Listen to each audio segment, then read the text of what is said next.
Make sure you like, share, subscribe, do everything you can to let people know that Woodward Sports is here and we're ready to play. Obviously, Braylon Edwards, Ryan Armani joining the network kind of shows you that as well. August 12th, the brand new show, The Bottom Line, will be right here on the Woodward Sports Network. And the bottom line right now is this is Cade country. Like, I was just talking to Jesse about this right before we got on the show, and Cade has made the Pistons, like, relevant almost overnight. Yeah. It's crazy to see, man. Honestly, like, it felt like after the 04 Pistons, it kind of translated to, like, super teams. And with us being a small market team, it felt like I didn't know when we were ever going to see, like, that again. I was really, like, I praised Oklahoma City all the time, too, because they kept themselves relevant as being a small market team. They recycled their stars and refilled them again. And even now they're sitting on a bunch of draft picks. But, like, we didn't have that. It was, like, despair here. And I was like, dude, it's never going to happen. We felt like we got fucked out every single, like, draft lottery. And then here comes Cade to save the day. Well, not only is he saving the day, man, like literally he was walking around Birmingham yesterday, and he was getting swarmed from my understanding. Yeah, he wasn't too far from Woodward Sports Studios. Wish he would have stopped in. Cade, you have a standing invite whenever. Just come on in. But the fact that he's getting that type of buzz in this city, because, you know, Jared Goff also and all these other, you know, Red Wings and stuff, they frequent Birmingham roast here. And there's not this huge, like, crazy scene. Yeah. Cade Cunningham shows up, and all of a sudden, everybody's going nuts for the guy. And it showed me that the Pistons are – the Lions are always topic 8, right? Yeah. Right now, the Pistons are topic 1A. Yeah. Like, they're right with them in buzz, in culture, and where people think this franchise is going. And that's all to do with Cade and how he's handling himself. I can say, and in all due respect to the Red Wings, and, like, this is hockey town. Like, don't get me wrong, when it comes to, like, the NHL and hockey, like, we used to run shit. You know what I'm saying? The Red Wings were an absolute dynasty.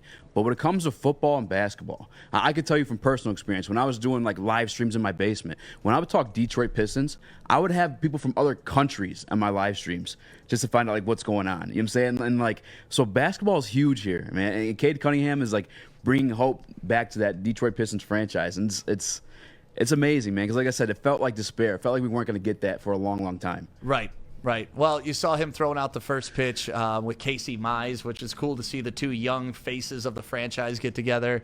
And here he is already hitting the gym in Detroit, man. He came to work, he came to play. And, dude, this dude is just long. Like, he just looks long. Look at that 7-foot wingspan, man. Dude, we have a 6'8" point guard. Right. We have Magic Johnson. Yes. Right? Yes. I don't want to say it, but, like, yeah, man. Like, I don't want to hype him up too much early, but, like, he's going to work, man. I have no – there's no, like – I don't even want to say the word, man. Cade Cunningham's going to work. I'm not even going to say the negative, like, part of it or what can be, because, like, the way this guy plays the game of basketball is to win. There's no selfishness. There's no, like, getting points and stats and stuff like that. It's getting guys open, making your shots, and playing defense. Like, this Cade Cunningham, his pro comparison has been Luka Doncic. Like, offensively, you could say that. But defensively, Cade even offers something there. And the fact that he averages, like, I think 1.6 steals in college, like, he be gripping him up, man. Like, Cade is nice, like, all around. Like, and he's a team guy. And that's what I love the most about it is, like, Detroit sports or Detroit as Pistons teams always been, like, team. You know what I'm saying? Like, that's, like, how we won championships. So not only do we have a superstar, but we have a team guy as our superstar as well. Like, bro, dubs are coming, man. Are you expecting play-ins this year? Yes. Oh, 100%. Me So too. is Cade. Me too. So is Cade. He said it. Like, Yeah. You know, I think J.J. Redick was talking out his ass. My And podcast, Cade I corrected bet him. you. Yeah. Yeah. Cade corrected was like, no, man, if you ain't here to compete, and that's I hate saying this because, you know, whenever you bring up Jordan, no, he's not Jordan, but that was Jordan's mentality when he got to Chicago, too. Like, listen, we ain't here to tank. We don't need any more picks. What we need to do is build upon the core that we have. And similar to Isaiah Thomas when he got drafted here as the Pistons. Yeah. He wanted to build a champion. He wasn't trying to, like, take the cheap, easy way out. Let's You go. know? I love it. I absolutely love it. I almost wish we had the clip, too, because, like, when he said it, JJ was like, ha, ha, like, trying. You know, sometimes you, like, kind of force to laugh along. Cade was dead ass, like, no. He's like, No. we're making, whatever team I'm going to, we're making the playoffs next year. Right. I'll bet you. That's why we're here. We're here to win. And he's taken number 2. Yes. Which I thought was very, very interesting. I heard you didn't like it at first. I didn't. Yeah.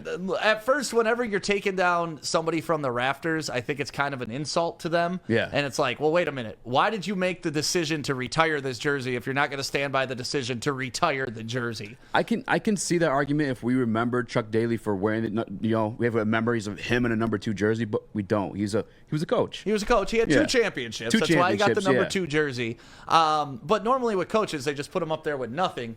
For some reason, they elected to give this guy number 2. And that's the thing. Yeah, I don't feel like anything drawn to the number 2 because he wasn't represented by the number 2. You know what I'm saying? Yeah, I wasn't happy with it. But then once you hear Chuck Daly's daughter say, hey, we're dope. Blessing you with this number. It means a lot to me. The city means a lot to me. If she's not mad, I look like an asshole being mad. Right? It's her dad's retirement, not my dad. Yeah. So she has a little more cachet when it comes to good or bad. And I think that played along with it too. Is like she had no attachment to that number. You know what I'm saying? It was just the franchise itself. And if the franchise hasn't, a young star they're going to bring in, the number 2 helps that move along. It was him feeling good and everything. Like, why not, man? I love how respectful and receptive he was to her after the fact, though, too. Because if he was a cocky, arrogant guy, like, oh, I deserve number 2, then you wouldn't have saw him come out on Twitter afterwards and thank Miss Daly directly, Sydney Daly, for allowing him to have the number 2. Like, this guy is just like, he's the real deal, man. He's respectful. He plays team ball. He plays defense. I just hope it ends up being one of those facts that he's so damn good that some of these I don't want to call them leeches. I'm trying to think of the name, but like ring chasers, come along eventually and join the Detroit Pistons. You know what? If we get to the point now where people want to think that coming to the Pistons will get them a ring, I'll take that. It's coming, man. I'll take that. Yeah. Because we haven't had that. Most people come here to die.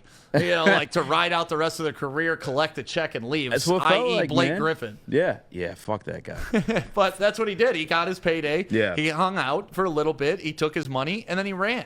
Speaking of guys coming to Detroit, have you looked at the free agent list by chance? Yes, I have. Any guys you think like realistic possibilities for us? I mean, the name I keep hearing is Tim Hardaway Jr. I saw that too, yeah. That's the name that keeps getting popped up over and over and over. And Kelly Olynyk is another one. Yeah. And Kelly Oubre, I think, is another one. Kelly Oubre? Ooh, yeah, that'd be nice. Because he's right in that. We have about $17 million in cap space right now, and he's about right in that range. Chris Paul is probably the highest sought-after free agent right now. For sure. We don't need him. Don't want him here. Honestly, honestly, I agree. He's only going to stunt Cade's growth. He's only going to stunt Killian's growth. They're ball handlers. We don't want to. I agree. The guy I do like that is out there, I don't think we got enough money for him, is Kawhi Leonard. Yeah, that's like one. Woo! You put Kawhi on this team? Woo!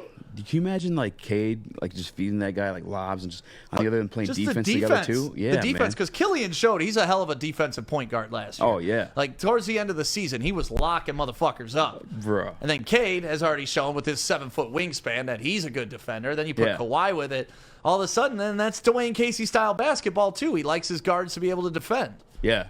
So I would absolutely. I don't think we can afford him, but I would love it. Do you like Hardaway Jr. coming here? I do. I just don't know where he fits in. That's my thing. Like, if he comes here, okay, is he going to be a starter? Yeah. So who's on the bench?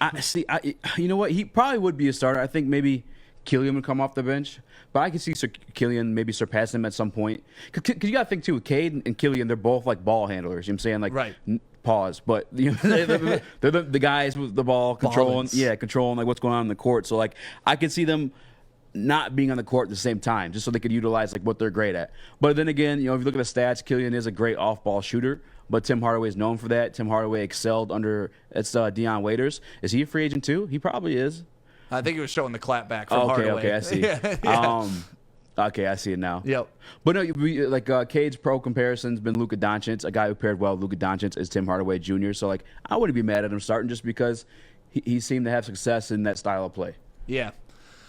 I don't know, man. Hardaway would be a nice addition. Unfortunately, when I look at this free agent list and I look at how much money we have, there's nobody on here that's like, oh man, that's going to be a game changer for us. Yeah. So to me, maybe save the money till next year and stay the course this year. Yeah. Like, let the young guys get more run. We're not looking at being a top 2-3 seed. And then next year, KD comes off the books, and he likes to travel. Ring chasing, man. I'd take KD ring chasing here in Detroit. Yeah.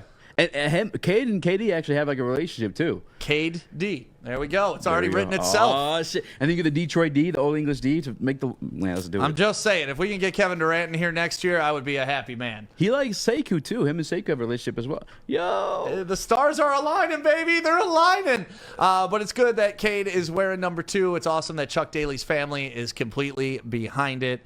And I'm excited to get this season rolling. I mean, preseason's going to be here before we know it in October, and then the games start, and LCA is going to be rocking. I want to reach out to the Pistons today to see how many tickets they've sold since they drafted Cade.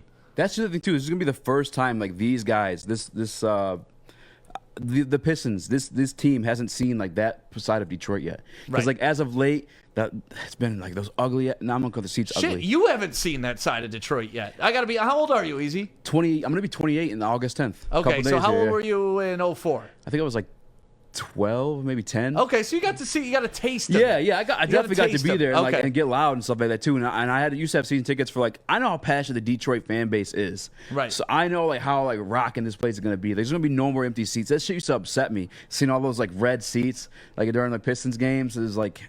It was despair. It was disappointing because I grew up again with the 04 Pistons, like Right. 5 back-to-back conference championships. So we were always at least in the mix. And So hopeful. spoiled. We were so spoiled. We didn't even know it. So spoiled. Honestly, like, and people still look bad upon Joe Dumars, which drives me insane. Like, I will take those Joe Dumars days for the rest of my life. Oh, we're in the Eastern Conference Final every year? Okay, we got a chance to win a championship every year? Okay. Yeah, that's what I'm saying. Like, yeah, I agree. The fact that people bash Joe Dumars, and yeah, he had some missteps, but nobody's perfect. He got us a championship. Joe Dumars was a part of every single championship the Pistons have ever touched.